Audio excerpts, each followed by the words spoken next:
Hey, what's up everybody? Eternal Fire here, and today we're going to be talking about the Prot Warrior in the Shadowlands beta. It's October 4th, so we're pretty far along into the beta. I'm hoping things won't change too much because I like what I'm seeing overall. So we're going to talk about the talents. We're going to talk about one of the legendaries that really goes with the build that you see on the screen. And then we're not really going to get into conduits or soul binds, but we'll talk a little bit about covenants, and I'm so torn. I just want them all. That's the saddest thing, is I just want all the abilities to be able to use. Anyway, so first of all, the biggest, I think one of the biggest quality of life early on in the expansion, as you'll see over here, like right now I have 6% haste, and you know that'll increase quickly. But while you have haste like somewhere under 20%, I would recommend using War Machine, and the reason is because it just passively gives you so much more rage. Without enough haste to do Shield Slam and Thunderclap more often and auto attack more often, you're not going to generate nearly as much enough rage. You're going to be rage starved quite a bit. So this will help balance that out and make you feel a little bit more fluid as a Prot Warrior. Once you get to that point where rage generation is really not an issue, I would switch over to Punish or Devastator, whichever you prefer. Either one of these options is going to do more damage, but if you're rage starved to begin with, War Machine is just going to be a better quality of life while you're gearing up.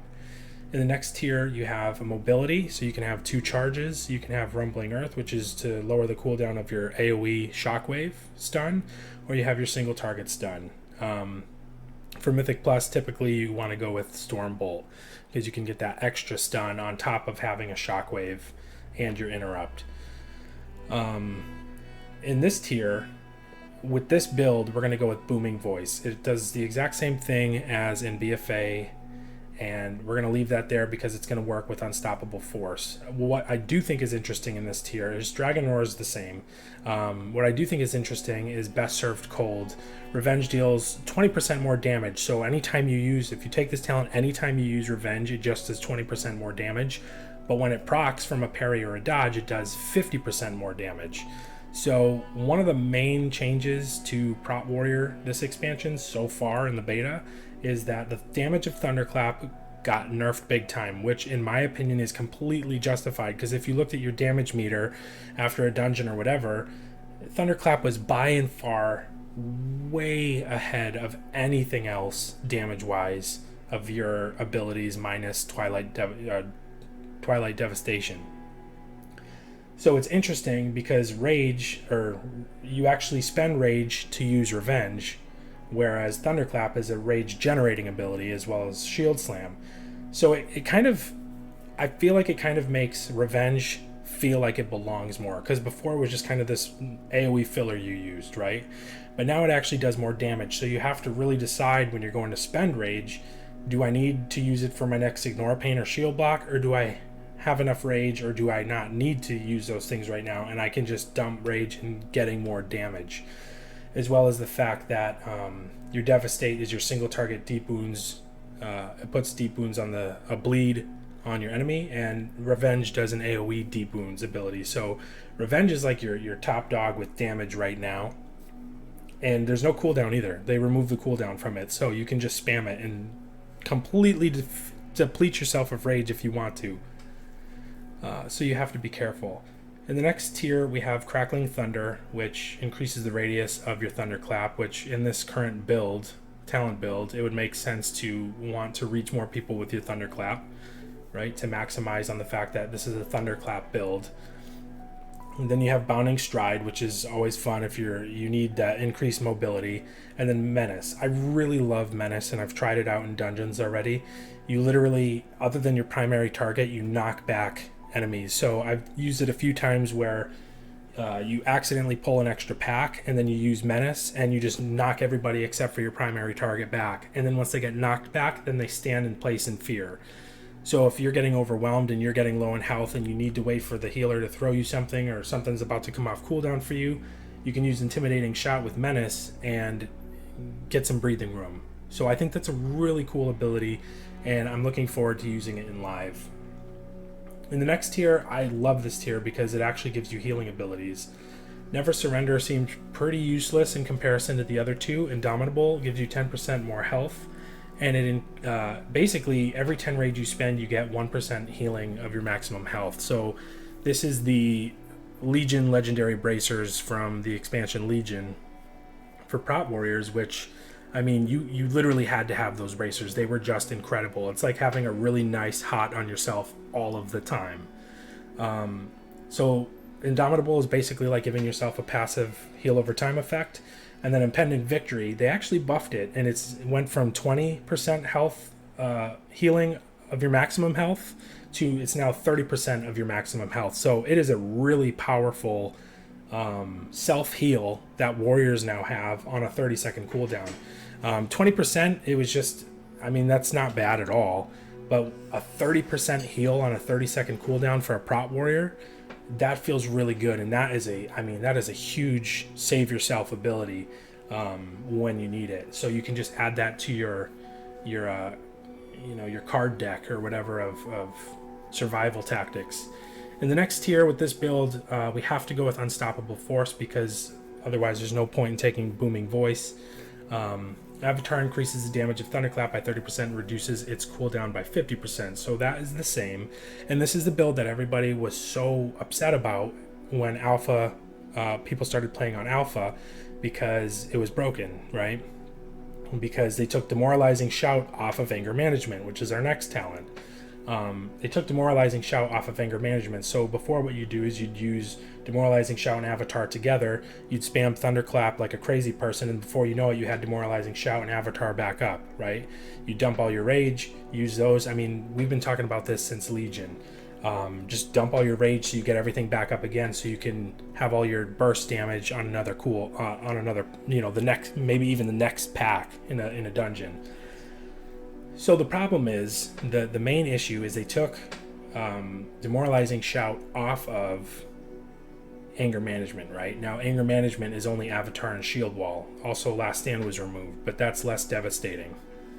But the thing they did, which I thought was interesting, is you have this legendary here now. So Prot warriors have the legendary Thunderlord. Each enemy you hit with Thunderclap reduces the remaining cooldown on Demoralizing Shout by 3 seconds. So when you pop Avatar, now you have, you pop Avatar and Demoralizing Shout. You have to pop Demoralizing Shout, or you're not going to get the benefit of the legendary. When you pop Avatar and you go in there and you start doing your Thunderclap spam, you're using Thunderclap 50% more, right? Its cooldown is reduced by 50%. So 50%, 3 seconds off, 50%, or Thunderclap 3 seconds off, Thunderclap 3 seconds off. And Demoralizing Shout's only a 45-second cooldown, so you're going to have that up constantly if you have the legendary Thunderlord item. I think it was the boots or the gloves you can put it on, crafted. So, I mean, that legendary there kind of saves this talent build that we had in BFA. And so I felt like it was worth explaining that, because with this build, it's going to feel roughly the same that it did in BFA, all while they did nerf the damage of Thunderclap. But then again, like I said, I think that's also justified. Thunderclap was so overpowered. So with this build, I would highly recommend, once again, like always, a haste build, where your primary, secondary stat you're going for is haste.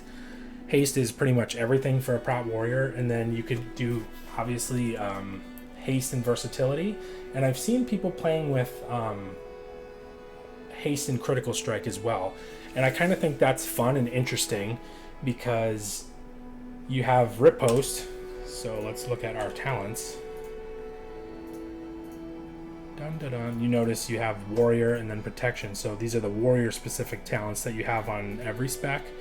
And then you also have your protection specific talents, which is pretty neat. I mean, they definitely gave kind of an old school feel, kind of went back to more of an old school traditional World of Warcraft feel. So riposte, you gain parry equal to 100% of your critical strike from gear. So if you went with like a haste crit build, you'd have more parry, which would give you more revenges. So I'd be curious into, putting together another build where you focused on this and really went for high damage, high crit, which gives you a lot more parry, and then seeing how that plays out damage wise with best served cold. right? Or even without Best Served Cold, I mean, it'd be interesting to see, because you not only have Revenge, which does more damage. If you have higher crit, you have more parry, which means you're going to get more rage-free Revenge abilities, which is now your larger damage ability. You're going to be able to use that more, as well as if you have more crit, your Execute is going to crit more often, and your Execute does a ton of damage. So, you know, I think that's pretty interesting. Like, there are potential to, like, if you're doing world quests, if you're doing questing content, if you're doing, you know, dungeons or raid content that you really don't feel like you're having trouble surviving, you know, try a DPS build where you're focused more on haste crit versus haste versatility, right? So I think there's a lot of potential for fun there with this build, or with this current protection warrior situation. So, you know, I'm definitely going to be watching that, and if I keep making videos, I'm going to definitely cover that as well. I know I kind of took a BFA off, but that's okay. We're going to jump right back into it, maybe. We'll see. And the last thing I want to talk about is the Covenants. The Covenants are hard. I mean, I don't really know what to say. Ancient Aftershock is huge because you just get this huge enemy disruption where you're just constantly knocking them back. It's a very short knockback, but if you're constantly knocking them back for, you know, an extended period of time, that is just going to be, and you're generating rage from it, that's going to be huge in dungeons. You pull a trash pack, you pop Ancient Aftershock on a 1.5 minute cooldown, and I mean, that is just such a huge disruption, and it doesn't have diminishing returns. So, I mean, that is such a huge quality of life increase right there. The Conqueror's Banner gives you, from Necrolords, gives you this banner that you put down, and you and 2 other allies benefit from it. It gives you increased crit and 20% max health. So, I mean, the 20% max health is nice, but that would be such, like, niche situations where you would actually benefit from that. The 10% critical and strike, that grows as you do damage. You know, when you get the glory stacks, like, okay, you know, that could definitely be something. If, again, like we talked about, if you're using that haste crit build, you know, that could be something that's really beneficial, right? Because you're just getting more crit, you're really benefiting from the crit. So, you know, that would definitely be interesting to check out more.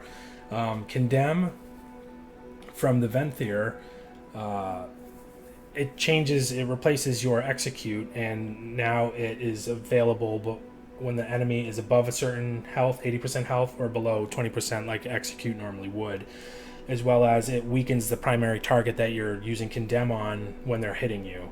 And then the Spear of Bastion, it's where it tethers everybody to the spear as well as does damage to them. But I do know that the damage of Spear of Bastion and Ancient Aftershock have been, like, big time nerfed. So, I mean, the thing is, like, I would like to try all these things. I would like to have them all, and preferably at the same time. You know what I mean? Like, I want my cake, and I want to eat. You know, I want to eat it too. And then, I mean, just the other thing, Door of Shadows for dungeons. When it comes to skipping content with the Venthyr, that is just unbelievable. It's unbelievable. You can literally just teleport. Doesn't matter. You don't need to be a mage. You can just teleport past the pack of enemies.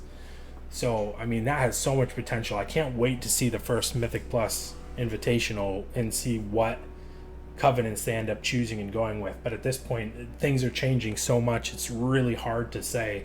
And the Soulbind conduits, I mean, just forget about it. You know, those things are changing rapidly. So I hope you guys found this video helpful, kind of for the people who thought that Prot Warriors are in a bad spot. I really don't think we are, and I will pretty much always find a reason to say that we're in a good spot. You know, we're going to be okay. It's going to be okay, guys. It's going to be okay. So yeah, that's the video, y'all. I think the legendaries are pretty interesting. I think the talent build is honestly fine. I think there's a lot of options. I think there's, like, Menace is super fun. Best Served Cold versus Booming Voice, I think, will be interesting. And we'll see which one of these ends up doing more damage in the long run. I think Punish would be more fun because it's always fun to see that, especially when you crit and you have it buffed with Shield Block. Your Shield Slam can do so much damage, and it's fun to have that really heavy hitting ability.